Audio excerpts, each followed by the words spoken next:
Good evening, I'm Nima, and this is Forum Daily for Tuesday, August 23rd. Tonight, the Prime Minister warns of disinformation as Russia continues to blame sanctions for the food crisis around the world. He says that's why Ottawa is creating a special team dedicated to countering Russian disinformation and propaganda. Mr. Trudeau made the announcement this morning as he took part in a special video conference of leaders from dozens of countries supporting Ukraine. German Chancellor Olaf Scholz, who is on a 3-day visit to Canada, also pledged more assistance for Ukraine. All right, well, meanwhile, Volkswagen and Mercedes-Benz have gained secure access to Canadian raw materials for batteries in electric vehicles. This is under separate deals signed today with the federal government. Ottawa says the agreements will help ensure that Canada is a destination for investments in the manufacturing of electric vehicles and batteries. The agreements come 1 week after U.S. President Joe Biden signed a plan which would provide tax credits for electric vehicles produced in North America and not just those built in the United States. The health minister has appointed a chief federal nursing officer. Health Minister Jean-Yves Duclos says Canada's new federal nursing officer will play a crucial role in helping to stabilize the healthcare workforce, which has been dealing with chronic nursing shortages. Dr. Lee Chapman is a registered nurse in Toronto with a PhD from the University of Toronto's Faculty of Nursing. Unions representing nurses report that the pandemic and other health system issues have left their members overworked, burnt out, and leaving the industry in droves. All right, turning to new preliminary data, which indicates about 8 people per day died from opioids in Ontario in the second year of the pandemic. This is up slightly from 2020, which saw a huge spike in deaths.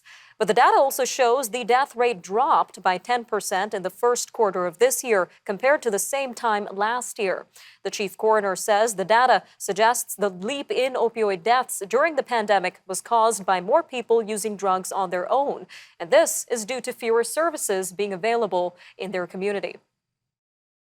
RCMP Commissioner Brenda Lucki has told a public inquiry into the 2020 Nova Scotia mass shooting that the force must become a transparent organization. Earlier this month, she told inquiry lawyers that 9 days after the murders, she scolded staff. This was over their decision to withhold detailed information about the semi-automatic guns that the killer used. She says her push to release that information stemmed from a desire to be more open with residents, and it was not due to political pressure from the federal Liberals who were working on a gun control legislation. On the West Coast, the union representing 33,000 BC government workers is stepping up the pressure on the province. This to back demands for wage protection against inflation in a new 3-year contract. The BC General Employees Union is imposing an overtime ban for all members. However, it will not apply to members working for the BC Wildfire Service. The new job action comes after the union set up pickets around liquor distribution outlets last week after issuing a 72-hour strike notice on August 12th. All right, well, meanwhile, Public Service Alliance of Canada says the Treasury Board is discriminating against federal public servants who speak an Indigenous language on the job. That is after the department said it has no plans to expand an $800 per year bonus, which is paid to employees who speak English and French to those who know an Indigenous language. As part of contract talks, the union is also proposing the increase of the bilingualism bonus to $1,500, and it wants to see the same compensation provided to Indigenous language speakers. Moving to Saskatchewan now, where residents 18 and older will get $500 checks from the provincial government this fall. Premier Scott Moe says higher than expected oil prices have led to a balanced budget and that people in the province should benefit. Finance Minister Donna Harpower forecasted a nearly $500 million deficit for the year when she tabled the budget in March. But that was based on natural resources being lower than they had been throughout the earlier part of the year. A Manitoba farming family has swapped traditional prairie cereal grains for a cereal topping that's gaining popularity in Canada. Trina and Wayne Zacharias are now the proud owners of a 20-acre Haskap berry orchard just north of Winnipeg. Haskap berries taste just like blueberries mixed with raspberries. Trina Zacharias says the decision to switch from grains to berries happened in 2019 after they had the worst harvest in half a century. We'll be back after the break with a look at border delays and tourism. We'll be speaking with Jim Diodati, the mayor of Niagara Falls, on the impact of travel delays on the economy of his city and what he wants to do about it. So stay tuned. Forum Daily will be right back after a short break.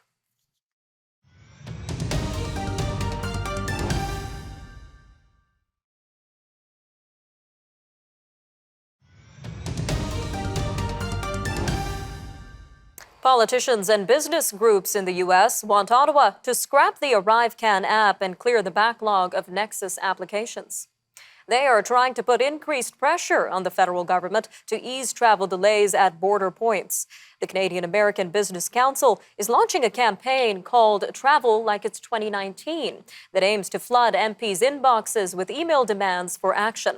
There is also a backlog of about 350,000 applications for the Nexus Trusted Traveler System. Well, with us now to discuss how these travel delays at the border may be impacting tourism in his city is Mr. Jim Diodati, the mayor of Niagara Falls, Ontario. Sir, welcome to Forum Daily. Thanks for having me, Nima. So how does the Travel Like It's 2019 campaign resonate with you as the mayor of a major border city? Sounds beautiful. I love it. I think it's exactly what we need to do. And, you know, it's been very frustrating for us in Niagara Falls, Nima. We're the #1 leisure destination in Canada. You know, upwards of 14 million people come here every year, and 40,000 people count on tourism to feed their families. So when people ask if tourism is important, I tell them it's right up there with oxygen. So the sound of that is excellent.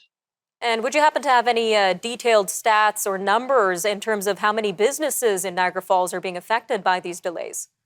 Well, it's been devastating. We've had 2 years of absolute devastation, and that's something that a lot of us couldn't help. But the frustration right now with the border, that's self-inflicted. That's a man-made disaster. And that's something that we need the federal government to do the right thing. You know, we're all united saying it's a bad thing. It's slowing things down. It's turning people off. And it's the exact opposite of good customer service. So the numbers right now, domestic tourism is fantastic because if you're a domestic tourist, if you're a Canadian, you don't have to deal with the ArriveCan. But anyone internationally is being affected by ArriveCan. And I can tell you, living in a border city, dealing with these problems day in, day out, the horror stories that we're hearing are horrific. So it hits you up front because of the very negative experience and the turnoff. The thing that's really concerning is the long-lasting residual effect of people telling their friends. And you know what they say? If you do something right, they'll tell one person. If you do something wrong, they'll tell 10 to 20 people. Well, that's exactly what's happening. We're very concerned about the ripple effect of negativity as people say, stay away from Canada, bypass Canada. It's a real mess. Don't bother going. And unfortunately, you're not the only mayor expressing concern around this. So what have you been hearing from other border city mayors in terms of the impact on businesses?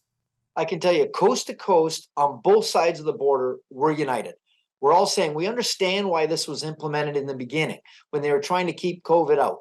Well, we also understand that 99% of all COVID spread is done within the community. So it does nothing to make us safer. And it's frustrating when I hear federal ministers saying how good it works and how it makes things more efficient and keeps us safe. It's obvious they haven't actually checked the facts. And again, we always say you're entitled to your own opinion, not your own facts. And it's very frustrating. And I've double checked it with the medical experts. One of my favorites I deal with is Dr. Zane Chagla at McMaster, infectious disease doctor at McMaster University in St. Joe's Hospital in Hamilton. And I was trying to get an understanding. He said, we don't understand it either. It doesn't make any sense. There's a lot better ways of doing this than they're doing it. So to say we're frustrated is a big understatement. So what sort of solutions are you and other mayors calling for in terms of addressing this overall issue? Well, we've spoken with a number of ministers, including Minister Mendicino, and we've said to him, it makes no sense. And it's whether you speak to the business community, the medical community, the political community, the opposition, people within the Liberal Party, they're all saying the same thing. It's time to remove this. And if for some reason the federal government is so in love with it, or someone is so in love with this crazy idea, then make it voluntary. If it's that great as they say it is, and it's going to streamline and make things so much better for travelers, well, then make it voluntary. We should flock to it if it's so great. But they're not doing that. We find that very, very frustrating. Just like Nexus, it's voluntary. And those of us that understand it does streamline, so we do go get our Nexus. This does not streamline. It's the exact opposite. And when I hear someone saying it makes things better, it tells me you clearly have no idea what you're talking about.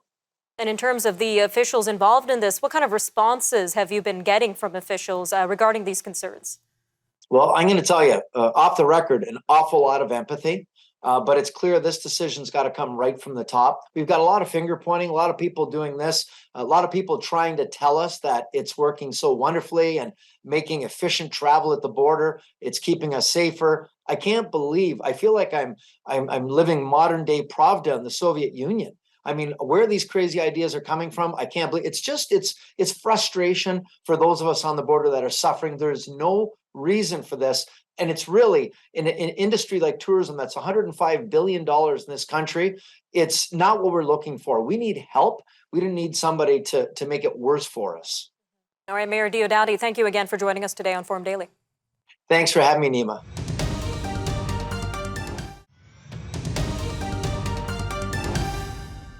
The eligibility for medically assisted death in Canada is set to expand to include mental illness in 2023, sparking debate among advocates on whether this law is going too far. Currently, Canada's euthanasia laws are set to be some of the most permissive in the world, with over 10,000 medically assisted deaths in 2021 alone. However, human rights experts point to concerns around Canada's current MAID regulations and potential abuse of the system. Recently, a Canadian veteran suffering from PTSD and a traumatic brain injury was casually offered euthanasia from Veterans Affairs Canada when he was just asking for help.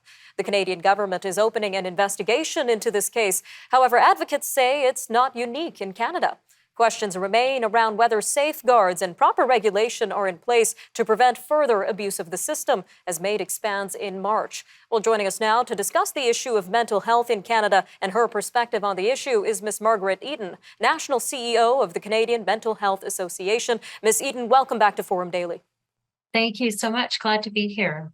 Now, we know the CMHA has been advocating for a national mental health care program in Canada. So what are your thoughts on expanding MAID to include mental illness in March 2023 prior to a national program like that? Well, first, I was so sorry to hear about the experience of that veteran. And that is exactly what disability advocates have been concerned about, that MAID would be used in situations where it wasn't appropriate. So the CMHA published a position paper back in 2017 stating that we did not believe that mental illness by itself was an adequate qualification for MAID.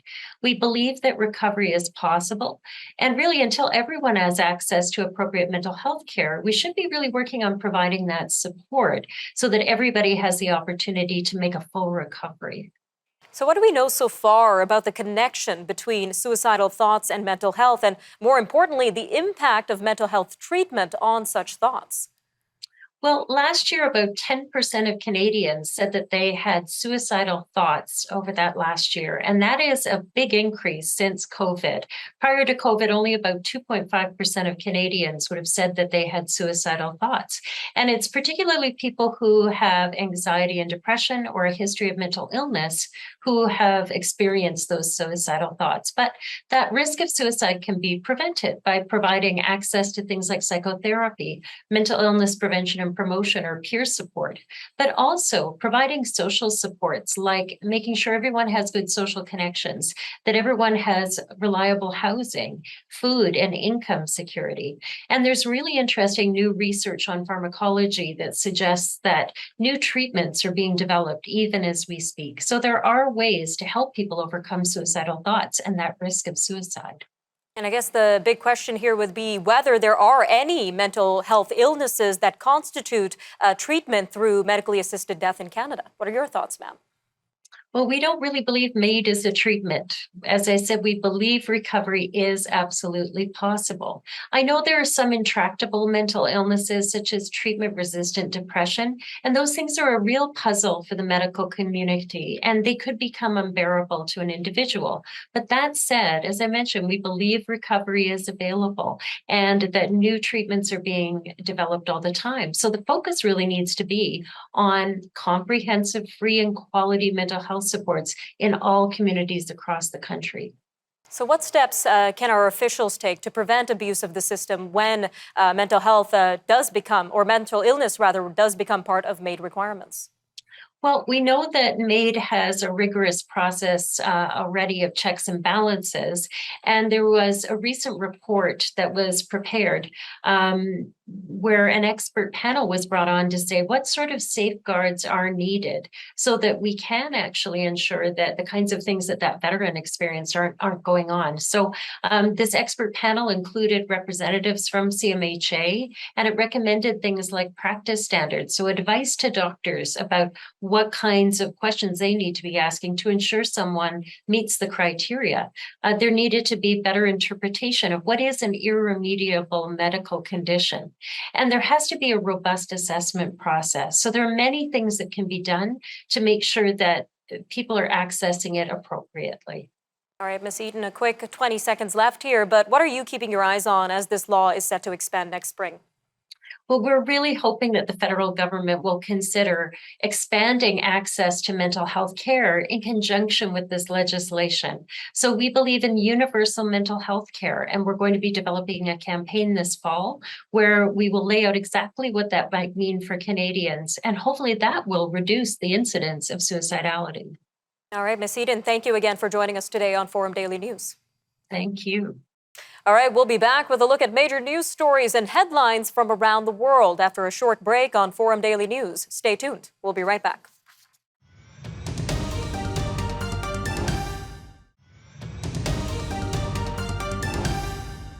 Authorities in Kiev have banned mass gatherings in the Ukrainian capital through Thursday. This is due to warnings that Russia may try to spoil the country's Independence Day holiday by intensifying its attacks. The U.S. has issued a security alert urging Americans to immediately leave the country. It says it has information that Russia is stepping up efforts to launch attacks.